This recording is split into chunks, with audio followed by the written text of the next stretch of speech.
Nous allons continuer notre apprentissage avec un exercice sur les listes. On sait déjà comment demander les informations à l'utilisateur. Comme nous avons vu précédemment dans les programmes, comment demander le nom, l'âge grâce à la fonction input. On est donc capable de créer une variable nom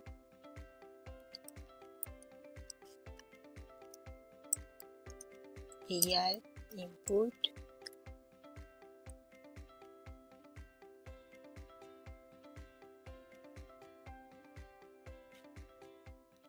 nom de la personne.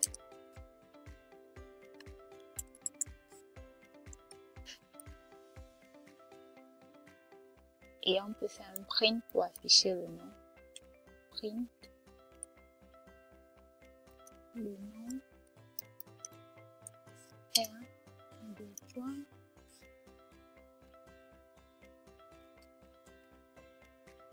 virgule, nom.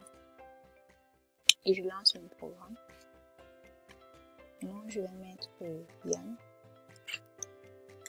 Je lance, on voit bien que le nom est Yann.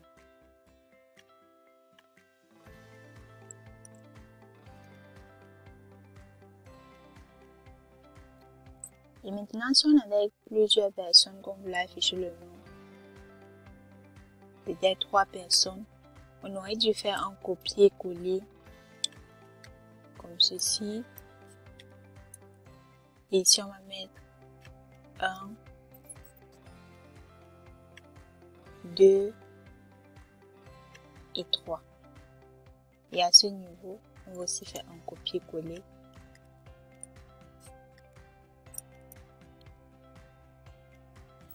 Un, 2 et 3.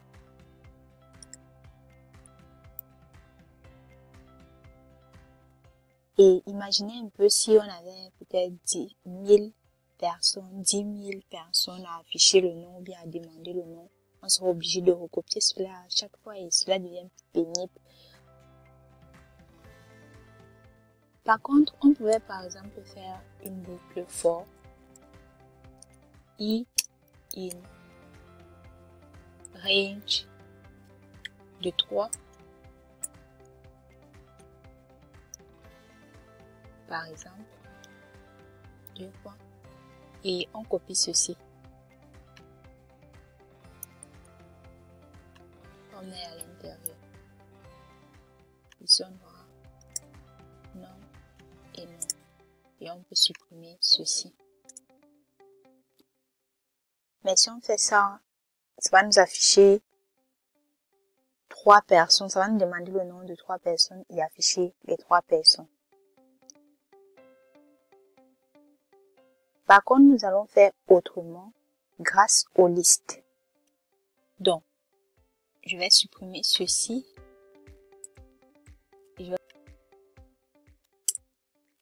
L'objectif de notre exercice est de demander les noms de personnes, de faire une boucle infinie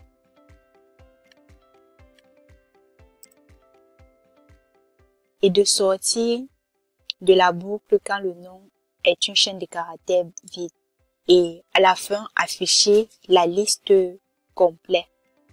Donc, nous allons faire un exercice. L'objectif est de demander le nom des personnes,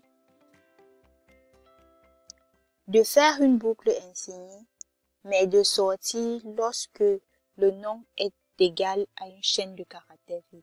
Donc, on va comparer le nom à une chaîne de caractères vide. Et si le nom est égal à une chaîne de caractères vide, on sort directement de la boucle. Et à la fin, on doit afficher la liste complète. Je vais commencer par créer une liste. Nom égale 2. Du coup, je vous laisse faire l'exercice et on se retrouve dans quelques minutes pour la correction.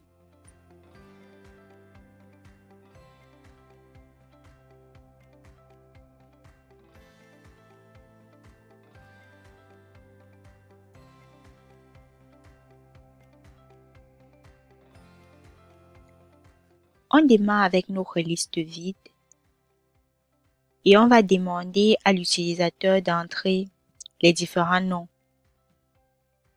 grâce à nom égale input.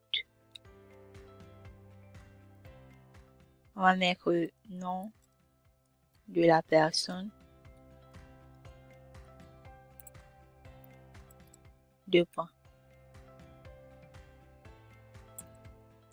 Et pour ajouter à la liste, on va faire un nom point append de nom. Et il ne faut surtout pas confondre le nom avec S et le nom sans S. Le nom avec S, c'est la liste et le nom sans S, c'est une variable qui récupère les noms entrés par l'utilisateur. Ainsi, pour répéter ceci plusieurs fois, nous allons faire une boucle while. Tant que le nom est différent d'une chaîne de caractères vide, deux points,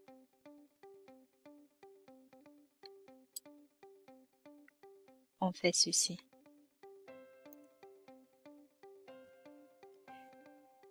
Et ici, il va falloir déclarer le nom. Nom égale chaîne de caractères vide. Si je fais ceci, nous aurons un autre problème car lorsque l'utilisateur va entrer une chaîne de caractères vide, ça va rajouter un espace ou un vide à notre liste. Et pour remédier à cela, nous allons faire une vérification grâce au if. Je vais faire un if. Si le nom est égal à une chaîne de caractères vide, deux points, on sort en faisant un break. Break qui signifie sortir, casser. On sort directement. Et ici, on affiche notre liste grâce à la fonction print de nom avec S. Et ici, on peut faire autrement. On peut mettre un trou ici, vu que ça sera toujours vrai, mais un trou et on supprime ceci. Donc, tout est bon. Je lance mon code. Nom de la personne, Titi, Jean, Toto. Et quand je mets une chaîne de caractères vide, on a bien les éléments de notre liste qui s'affichent. Donc, tout fonctionne normalement. Maintenant qu'on a les éléments de notre liste qui s'affichent, on peut manipuler cela à tout moment. Comme par exemple, on pouvait demander qu'on affiche les éléments en fonction par ordre alphabétique. Par exemple, grâce à la fonction sort. Donc, à ce niveau, on va faire nom point sort parenthèse comme ceci.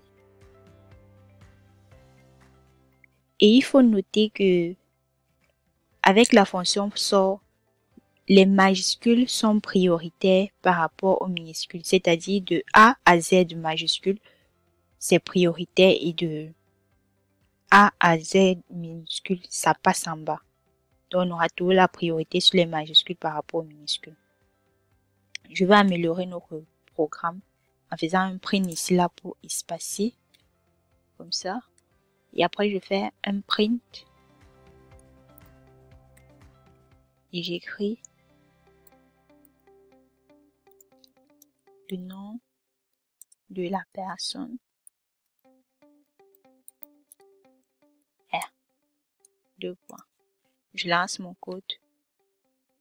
On a le nom. Je vais mettre Titi. Je vais mettre Toto. Jean.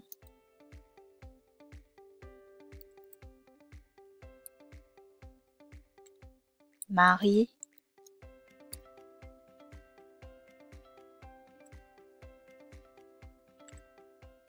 je mets une chaîne vide. Et vous voyez qu'on a bien nos éléments de la liste qui s'affichent, mais par ordre alphabétique.